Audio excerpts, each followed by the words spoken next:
Very good evening. आज हम लोग चर्चा को आगे बढ़ाने जा रहे हैं और एडजेक्टिव के काइंड्स की बात हो रही थी। बताया गया था आप लोगों को कि एडजेक्टिव 8 प्रकार के होते हैं। उसमें से चर्चा हो चुकी है एडजेक्टिव ऑफ क्वालिटी की।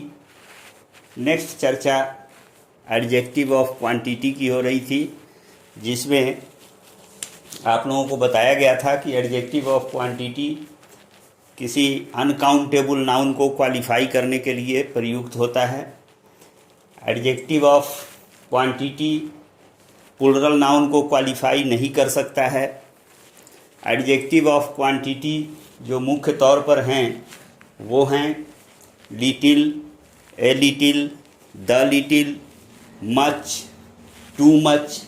ये एडजेक्टिव ऑफ क्वांटिटी हैं। इसमें से अब हम वन बाय वन उनकी चर्चा करेंगे। एडजेक्टिव ऑफ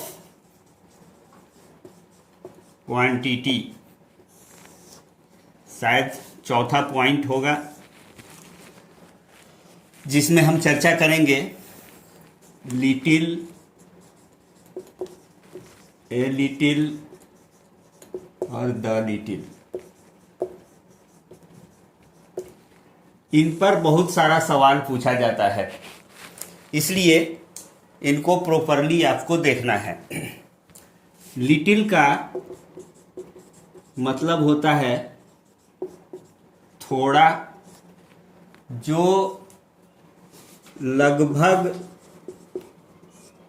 नहीं के सेंस में आता है।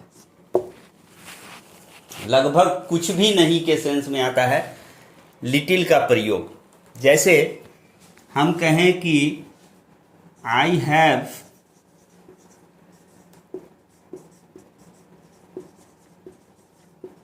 Little money in my pocket. This is a sentence given here. This sentence is a correct sentence. यहाँ पर जो लिटिल आया हुआ है, इसका क्या मतलब हुआ? इसका मतलब हुआ कि I have almost no money in my pocket. जैसे सपोज कीजिए किस स्थिति में हम लिटिल का प्रयोग करेंगे। आपके पॉकेट में 98 है, तो वो मार्केट में चलता नहीं है। अब उस तरह का एक्सप्रेशन जब आपको करना है तो प्रतिष्ठा बचाने के लिए I have no money in my pocket नहीं लिख करके आप क्या लिखते हैं? I have little money in my pocket. तो लिटिल का मतलब ध्यान रखना है is equal to almost no, no quantity. Almost no quantity का सेंस जब देना होता है तो हम वहाँ पर लिटिल का प्रयोग करते हैं। नाउ सेकेंड जो है वो है ए लिटिल। इसका क्या मतलब होता है भाई?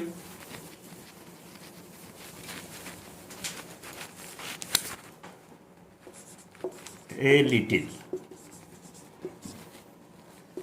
थोड़ा,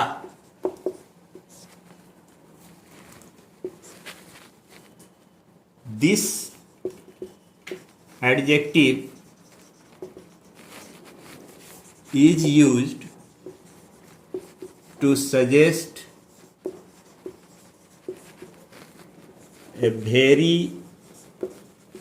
small quantity.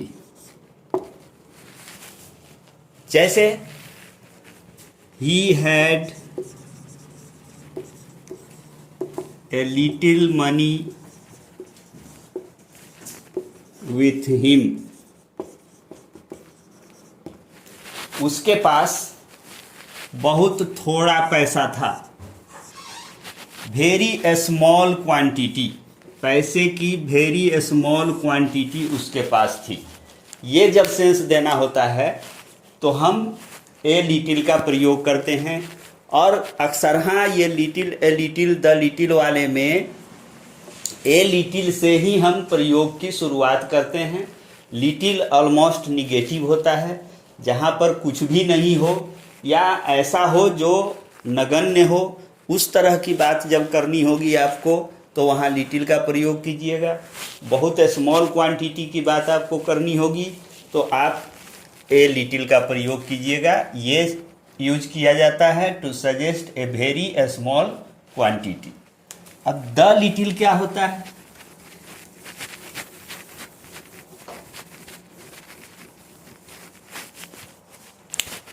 द लिटिल, इसका भी मतलब होता है थोड़ा, बट, लेकिन, संपूर्ण। अब इसको थोड़ा समझिए। यहां हम क्या कहना चाह रहे हैं? This adjective is used to suggest a small quantity, ये भी स्मॉल क्वांटिटी के लिए आता है,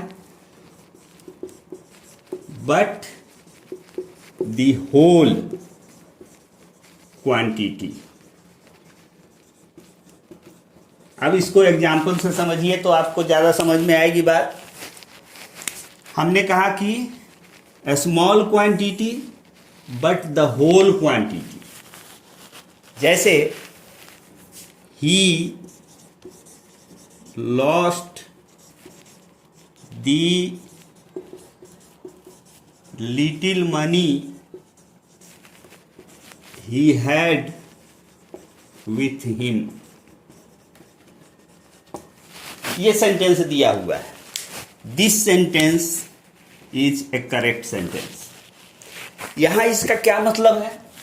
यहां इसका मतलब यह है कि उसने खो दिया the little money he had with him. मतलब जो थोड़ा पैसा उसके पास था वो सारा, वो संपूर्ण, वो समूचा पैसा उसने खो दिया। मतलब थोड़ा था और जो थोड़ा था वो भी सारा खत्म हो गया। किसी के पास सपोज कीजिए एक सिचुएशन होगा कि किसी के पॉकेट में 10 रुपया है। This is a small quantity of money, और वो 10 रुपया भी उसका कहीं गिर जाए तो इस तरह का जब सिचुएशन आपको एक्सप्रेस करना होगा तो उस स्थिति में थोड़ा लेकिन संपूर्ण के अर्थ में आपको द लिटिल का प्रयोग करना है। तो लिटिल हो गया ऑलमोस्ट नो, जिसका कोई मतलब नहीं है। There is little water in the बोतल। इसका मतलब क्या हुआ? एक आध बूंद पानी कहीं बोतल में, उसके पेंदी में फंसा हुआ है, जिसका कोई मतलब नहीं है। There is a little water in the बोतल, इसका मतलब क्या होगा? इसका मतलब होगा कि उसमें 2-3 चम्मच पानी है। इस तरह का सिचुएशन होगा तो ए लिटिल का प्रयोग करेंगे। और द लिटिल का प्रयोग कब करेंगे? जब वो स्मॉल क्वांटिटी हो बट होल क्वांटिटी की बात की जाए। जैसे यहाँ आपने देखा कि ही lost the little money he had with him, उसके पास जो थोड़ा पैसा था वो भी उसका सारा खत्म हो गया। तो इस सेंस में लिटिल, ए लिटिल और द लिटिल का प्रयोग किया जाता है। यह लिटिल शब्द जो है, एक ध्यान रखने की बात यह है कि ये लिटिल एडजेक्टिव ऑफ क्वांटिटी भी, सॉरी, एडजेक्टिव ऑफ क्वालिटी भी हो सकता है। कैसे? जब ये साइज बताएगा। जैसे हम कहते हैं कि यहाँ पर क्या इसका मतलब होता है? अगर ये साइज बताने वाला एडजेक्टिव ऑफ क्वालिटी के रूप में आएगा तो इसका मतलब क्या होगा, छोटा, मतलब आकार में, साइज में। जैसे there is a little boy in the family. अब यहां पर ए लिटिल आया हुआ है, लेकिन ये एडजेक्टिव ऑफ क्वांटिटी नहीं है, ये क्या है, एडजेक्टिव ऑफ क्वालिटी है। दो कारण से, एक तो ये बॉय जो है वो काउंटेबल नाउन है, इसको क्वालिफाई कर रहा है। अगर ये एडजेक्टिव ऑफ क्वांटिटी के रूप में आएगा तो अनकाउंटेबल नाउन को क्वालिफाई करेगा। यहाँ चूंकि ये काउंटेबल नाउन को क्वालिफाई कर रहा है, देयरफॉर ये एडजेक्टिव ऑफ क्वांटिटी नहीं है। तो क्या है, ये एडजेक्टिव ऑफ क्वालिटी है, क्योंकि ये साइज बता रहा है। तो इस सेंस में भी इसका प्रयोग किया जा सकता है, बट वहां पर उसका मीनिंग डिफरेंट होगा, वो क्वांटिटी नहीं बता के क्वालिटी बताएगा। नाउ पांचवी बात,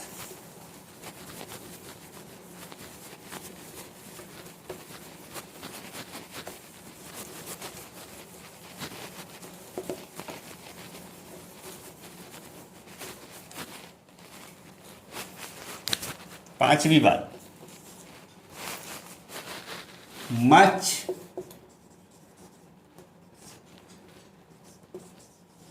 टू मच और मच टू,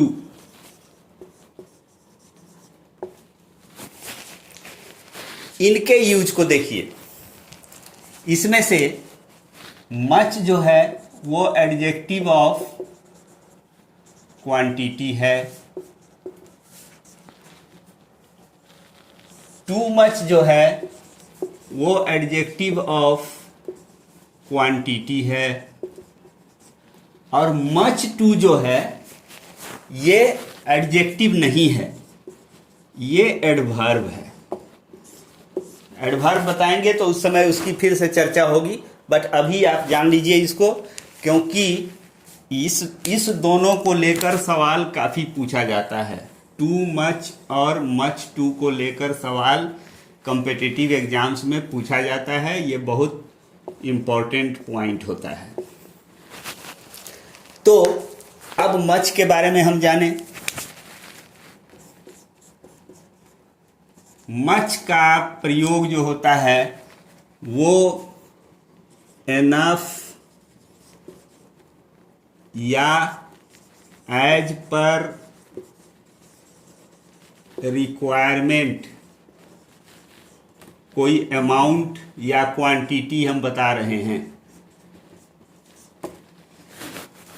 वहां पर मच का प्रयोग किया जाता है। जैसे हम कहें आई have much money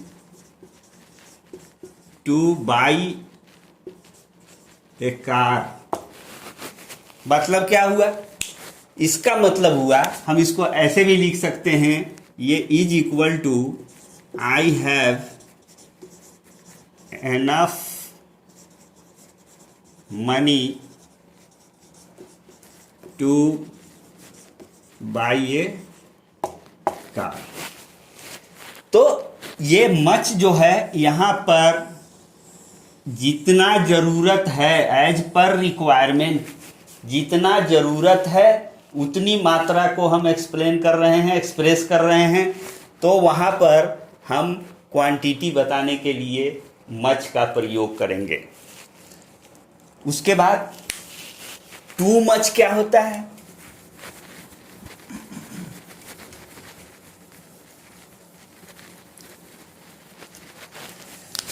too much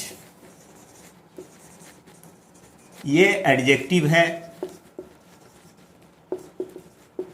और इसका मतलब होता है, टू मच का मतलब हुआ कि मोर देन रिक्वायर्ड, और दूसरा इसका मतलब होगा एक्सेसिव, बहुत ज़्यादा, ज़रूरत से ज़्यादा। इस सेंस में हम टू मच का प्रयोग करते हैं। जैसे एक एग्जाम्पल लेते हैं, ही सफर्ड टू मच पेन। ही सफर्ड टू मच पेन, तो इसका क्या मतलब हुआ भाई? उसने बहुत ज़्यादा कष्ट, दर्द, तकलीफ, सफ़र से वो ग्रसित रहा, बहुत ज़्यादा कष्ट तकलीफ से ग्रसित रहा। तो ये टू मच एक्सेसिव का यहाँ पर मीनिंग दे रहा है।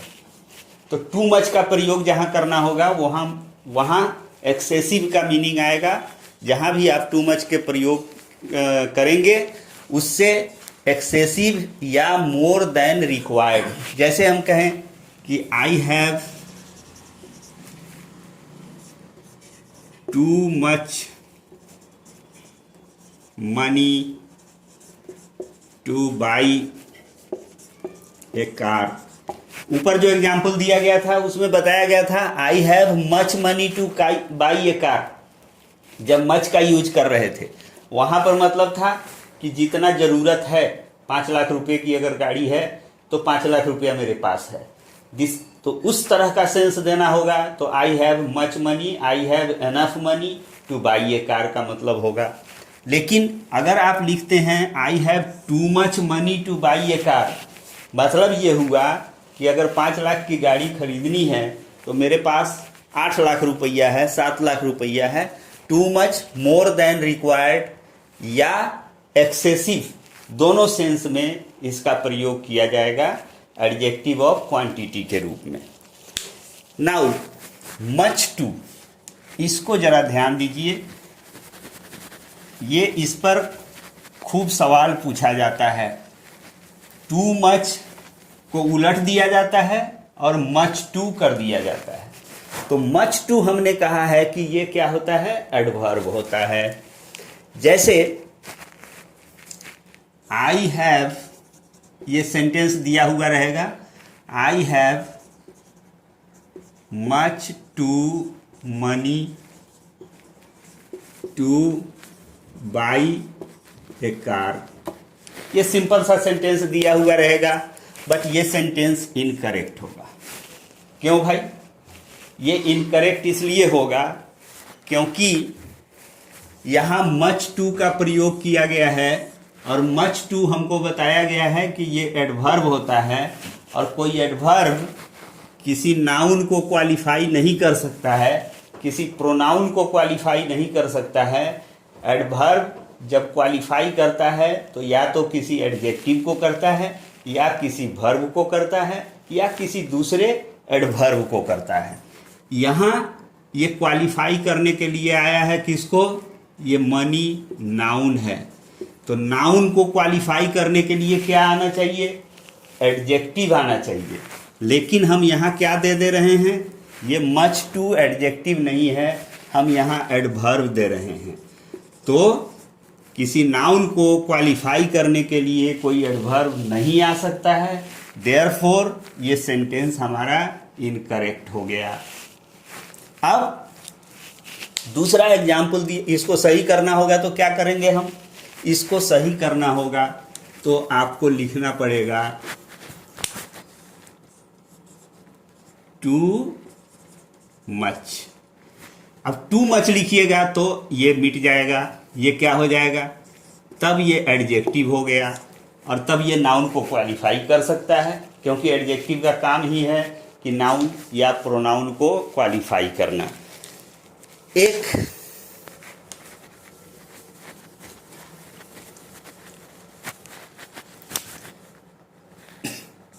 ही was too much strong to pull a car, ये सेंटेंस दिया हुआ है। जरा इसको देखिए, अब ये सेंटेंस भी इनकरेक्ट है। क्या गलती हो गई भाई इसमें गलती ये हुई है कि यहां पर टू मच का प्रयोग किया गया है, और ये स्ट्रॉन्ग क्या है? स्ट्रॉन्ग एक एडजेक्टिव है, एडजेक्टिव ऑफ क्वालिटी है। फिर अगर आपको आशंका है तो स्ट्रॉन्ग के साथ कोई नाउन लगाइए आप, strong person, strong boy, strong girl, तो ये उसको एडजस्ट कर लेता है। मतलब क्या हुआ, ये टेस्ट में साबित हुआ कि ये क्या है, एक एडजेक्टिव है जो इस प्रोनाउन को क्वालिफाई कर रहा है। मजबूत कौन है? वह। इस प्रोनाउन को ये क्वालिफाई कर रहा है एडजेक्टिव, और इसको हम बहुत ज़्यादा बता रहे हैं। मतलब इस एडजेक्टिव को क्वालिफाई कर रहा है, ये टू मच शब्द हम दिए हैं इसको क्वालिफाई करने के लिए। तो एडजेक्टिव को क्वालिफाई करने के लिए अधिकृत है, ऑथोराइज्ड है कौन? एडवर्ब। लेकिन हम यहाँ प्रयोग किसका कर रहे हैं? ये प्रयोग कर रहे हैं टू मच का, जो एडजेक्टिव है। तो ये एडजेक्टिव किसी एडजेक्टिव को क्वालिफाई नहीं कर सकता है। एडजेक्टिव जब भी क्वालिफाई करेगा तो किसी नाउन या प्रोनाउन को क्वालिफाई करेगा। यहाँ हम एडजेक्टिव का प्रयोग इस एडजेक्टिव को क्वालिफाई करने के लिए कर रहे हैं। Therefore this sentence is incorrect. इसको सही करना होगा तो क्या करेंगे हम? He was much too strong to pull a car. वो strong enough to pull a car, car को धक्का देके खींच के वो जो है सो आगे पीछे कर सकता था, इतना वो स्ट्रॉन्ग है। तो यहाँ पर ये स्ट्रॉन्ग एडजेक्टिव है, और तब इस एडजेक्टिव को क्वालिफाई करने के लिए हम मच टू का प्रयोग कर रहे हैं जो एडवर्ब है।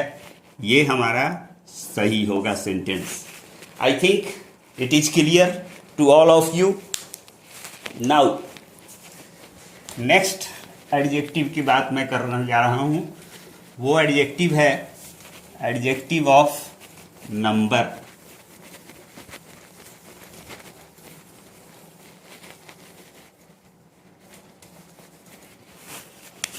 एडजेक्टिव ऑफ नंबर, फिर इसके नाम के साथ क्लियर है। नंबर क्या है भाई? संख्या, संख्यावाचक। ये विशेषण होगा संख्यावाचक।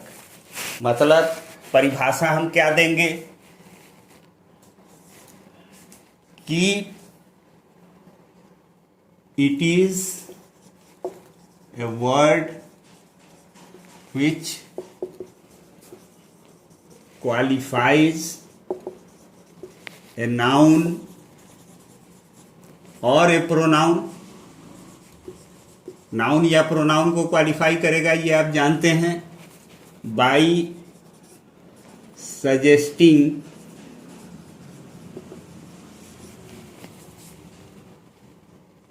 नंबर, संख्या के आधार पर।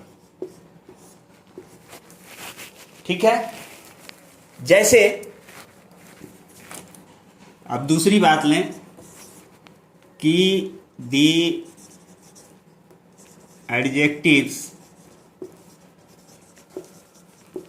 Used as adjectives of number are. कौन कौन से एडजेक्टिव हैं जो एडजेक्टिव ऑफ नंबर के रूप में प्रयुक्त होते हैं?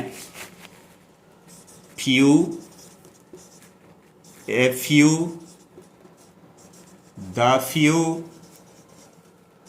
Both, several,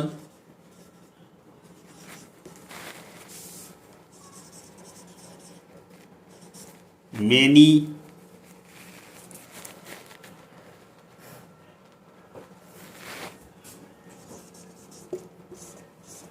etc।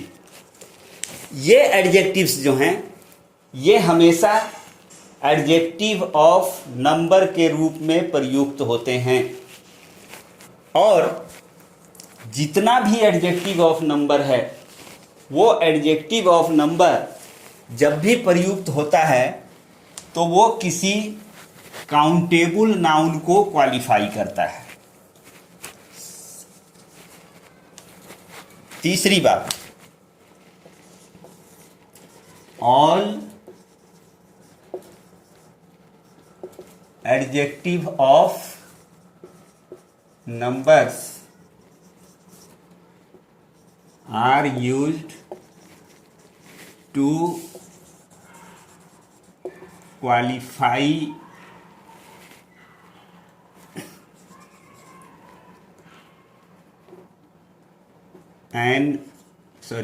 a countable noun। मतलब एडजेक्टिव ऑफ नंबर के साथ कोई अनकाउंटेबल नाउन नहीं आएगा। अगर उसका प्रयोग किया जाएगा तो सेंटेंस गलत होगा। नो अनकाउंटेबल नाउन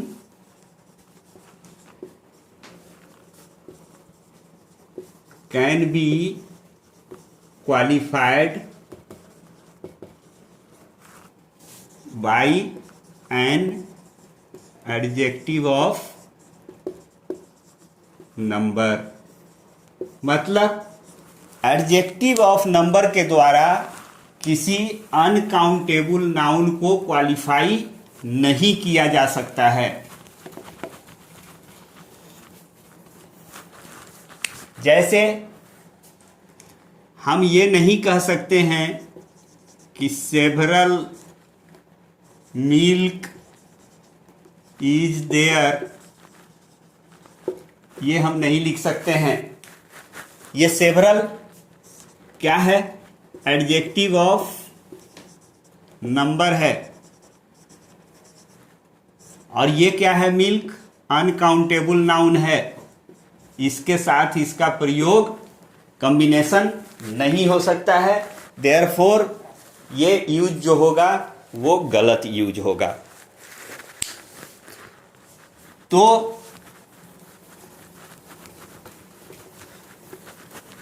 वो एडजेक्टिव ऑफ नंबर्स जो आपको लिखाया गया था, जो उनकी संख्या बताई गई थी, उनका हम वन बाय वन उनको एक्सप्लेन कर रहे हैं। अब क्या है?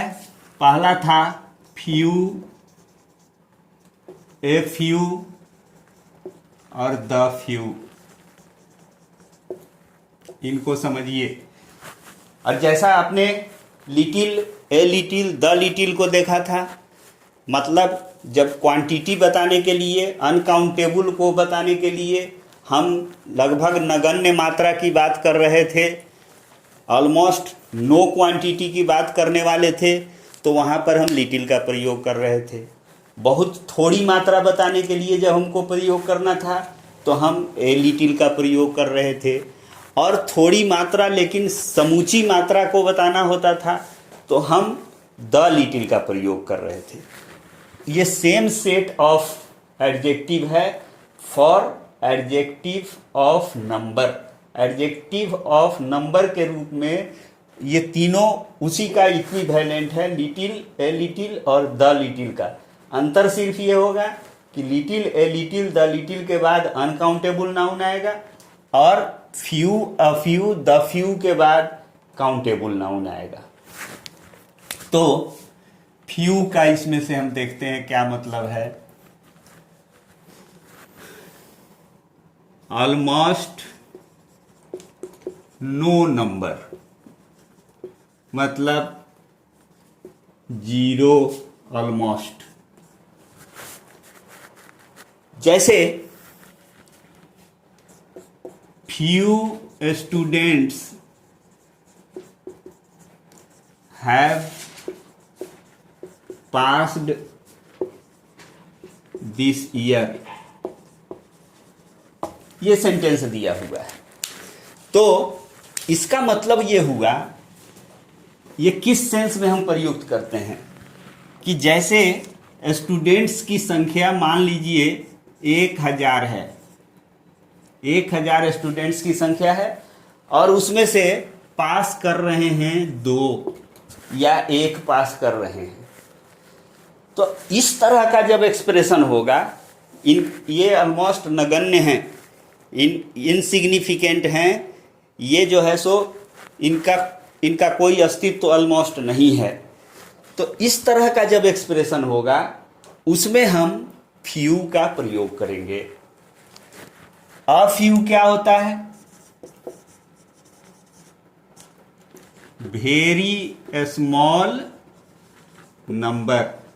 ए लिटिल द लिटिल में कहा गया था वेरी स्मॉल क्वांटिटी, यहां हम क्या कर रहे हैं? Very small number. बस यही डिफरेंस होगा, वहां अनकाउंटेबल था, ये काउंटेबल हो जाएगा। तो a few students have passed this year. क्या मतलब हुआ? अब ये संख्या अगर 10 या 15 हो गई तो ये भी संख्या बहुत स्मॉल है। तो इस सेंस में जब हमको प्रयोग करना होगा, ये जब हमको एक्सप्रेशन देना होगा, तो हम अ फ्यू का प्रयोग करेंगे एडजेक्टिव ऑफ नंबर के रूप में। और द फ्यू का प्रयोग कब करेंगे?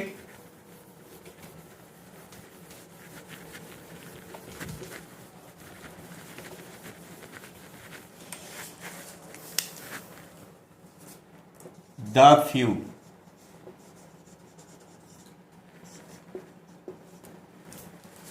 द फ्यू का प्रयोग कब करेंगे? A small number but whole number. मतलब छोटी संख्या होगी वो, लेकिन पूरी।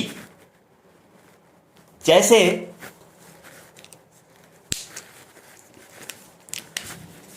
The few students of this college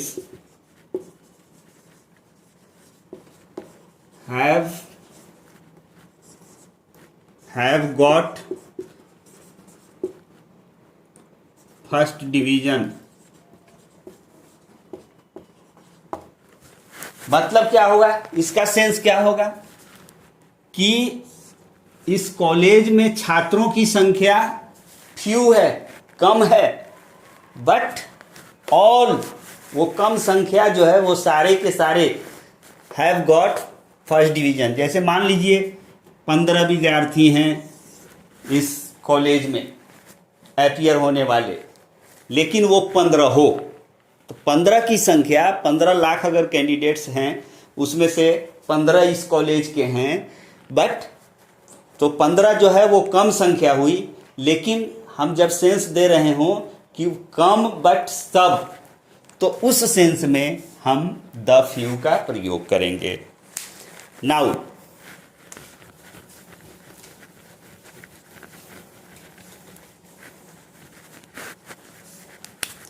both.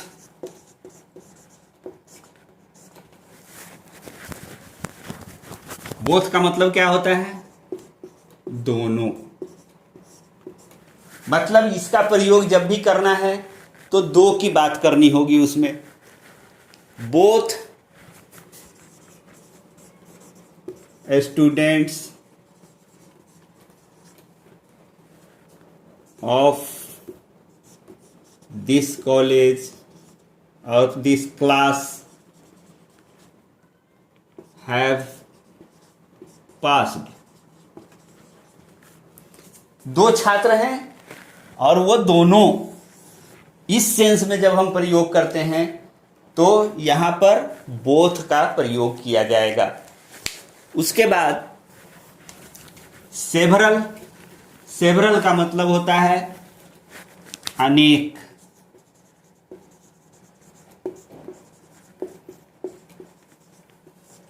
अनेक। तो बहुत सारे स्टूडेंट्स की जब बात की जा रही हो, बहुत सारे चीज़ों की बात की जा रही हो, वहाँ पर हम सेवरल का प्रयोग करते हैं। उसके बाद एक और नंबर है, वो है मेनी, और इसके साथ आता है मेनी ए। इस पर भी सवाल पूछा जाता है, इसको जरा ध्यान से देखिए, ये बहुत महत्वपूर्ण है। इस पर भी सवाल पूछा जाता है, वीवीआई। मेनी और मेनी ए, ये दोनों भी एडजेक्टिव ऑफ नंबर हैं, लेकिन इसमें मेनी जो होता है, कई, is always followed by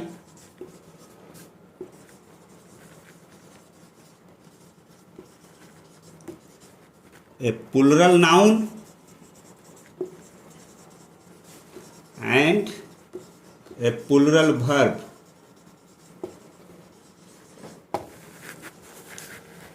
Whereas many a takes a singular noun and a singular verb.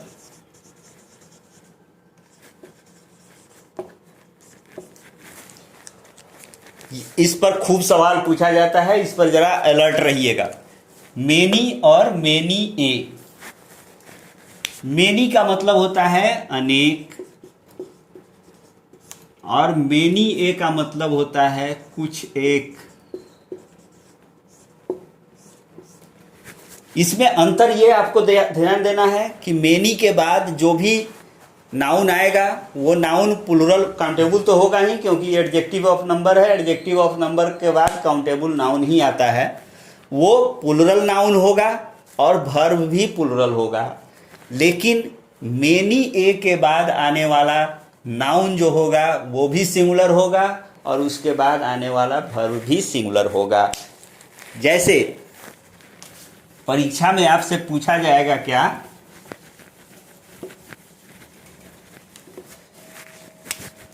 Many A students have failed this year. ये सेंटेंस दिया हुआ है, ये सेंटेंस गलत है। क्या गलती हो गई है? मेनी ए आया हुआ है, और मेनी ए के बाद में हम लोगों ने यहाँ प्लूरल नाउन दिया है और ये प्लूरल वर्ब दिया है। ये गलत है। इसको पकड़ने के लिए आपको मैं एक टिप्स दे रहा हूं, उसको समझिएगा कि यहाँ पर जो हम नाउन का प्रयोग कर रहे हैं वो प्रयोग ए के बाद हम कर रहे हैं, और ए आप जानते हैं आर्टिकल के रूप में आता है। सिंगुलर काउंटेबल नाउन को वो के पहले उसका प्रयोग किया जाता है। तो जब हम यहाँ पर ए का प्रयोग कर दिए तो हमारे पास कोई कारण नहीं बचता है कि हम यहाँ पर प्लूरल नाउन का प्रयोग करें। ए जब भी आता है, जिस नाउन के पहले आएगा उस नाउन को हर हाल में सिंगुलर काउंटेबल नाउन होना चाहिए। मेनी ए में ये यहाँ पर ये पूरा सेट है, मेनी ए एक ही शब्द है। तो लेकिन हम ये नाउन का जो प्रयोग कर रहे हैं वो ए के बगल में कर रहे हैं, तो ए के बगल में आने वाला नाउन क्या होगा भाई? सिंगुलर होना चाहिए। तो इसको याद रखने के लिए आपके पास ये एक कीवर्ड है ए, जिस पर आपको अगर ध्यान आपका है तो आप इसको आसानी से निपटा देंगे। क्या लिखेंगे? Many a student. जब स्टूडेंट हो गया तो इसको हैज कर देने में हमें कोई दिक्कत नहीं होनी चाहिए। Has failed this year. लेकिन अगर खाली मेनी दिया हुआ रहता तो हम क्या लिखते कि मेनी स्टूडेंट्स, क्योंकि आपको बताया जा चुका है कि मेनी के बाद आने वाला जो नाउन होगा वो प्लूरल काउंटेबल नाउन होगा, और वर्ब भी जो होगा वो हैव फेल्ड दिस ईयर। ठीक है। अब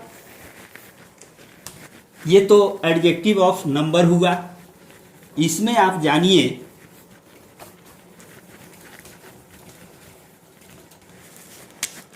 कि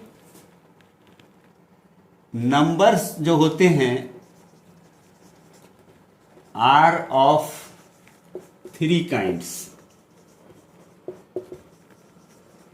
3 तरह का नंबर होता है। एडजेक्टिव ऑफ नंबर में आपको 3 तरह की बातें देखने में आएंगी। पहला है कार्डिनल नंबर, दूसरा है ऑर्डिनल नंबर, और तीसरा है मल्टीप्लिकेटिव नंबर।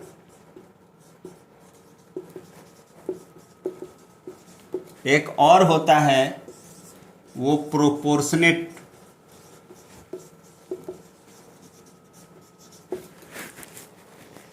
ये क्या है भाई? कार्डिनल नंबर क्या है? गिनती की संख्या। कार्डिनल का मतलब हुआ गिनती वाली संख्या। जैसे हम 1 2 ये करते हैं, 3 जहां तक जाइए, ये कार्डिनल नंबर कहलाएगा। ऑर्डिनल नंबर क्या होता है? ऑर्डर बताने वाली संख्या, क्रम बताने वाली संख्या।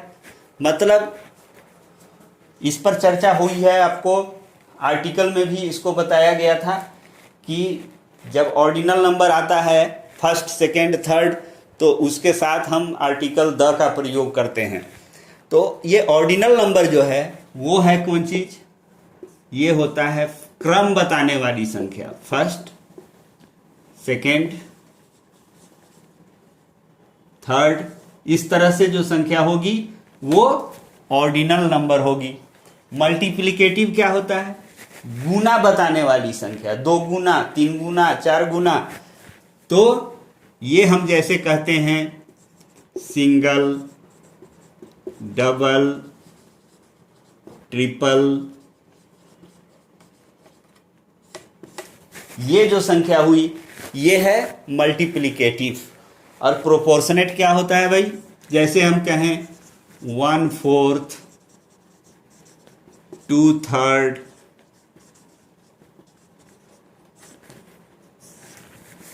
ये क्या है? ये है प्रोपोर्शनेट नंबर। तो ये एडजेक्टिव के रूप में कोई कार्डिनल नंबर भी आ सकता है। 1 2 3, जैसे देयर वाज 1, चाहे द किंग हैड 1 सन। यहां पर 1 जो आया हुआ है वो एक एडजेक्टिव के रूप में आया है, एडजेक्टिव ऑफ नंबर के रूप में आया हुआ है, और वो कार्डिनल है। ये ऑर्डिनल नंबर के रूप में भी आ सकता है। The first chapter of this book, chapter noun है, फर्स्ट उसके पहले आया हुआ है, तो ये फर्स्ट क्रम बताने वाला, सेकेंड चैप्टर, थर्ड चैप्टर ये क्रम बताने वाला है, तो वो एडजेक्टिव ऑर्डिनल नंबर के रूप में भी आ सकता है। वो मल्टीप्लिकेटिव के रूप में भी आ सकता है। जैसे हम कहें कि डबल स्टोरीड बिल्डिंग, 2 मंजिला मकान, तो यहाँ पर ये डबल जो आया हुआ है वो मल्टीप्लिकेटिव के रूप में आया हुआ है। 1/4 ऑफ द वर्क, यहाँ पर जो है सो 1/4 की बात जब हम कर रहे हैं तो वो प्रोपोर्शनेट नंबर के रूप में आया हुआ है।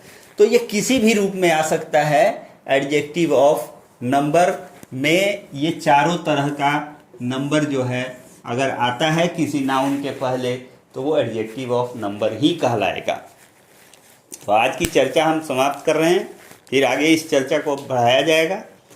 आप लोग कॉन्स्टेंटली और पेशेंटली वीडियोस को देखिए और नोट बना के लिखा कीजिए, समझा कीजिए। बार बार वीडियोस को देखिए, आप कंसेप्ट आपका क्लियर होगा। Thank you, good bye, good night.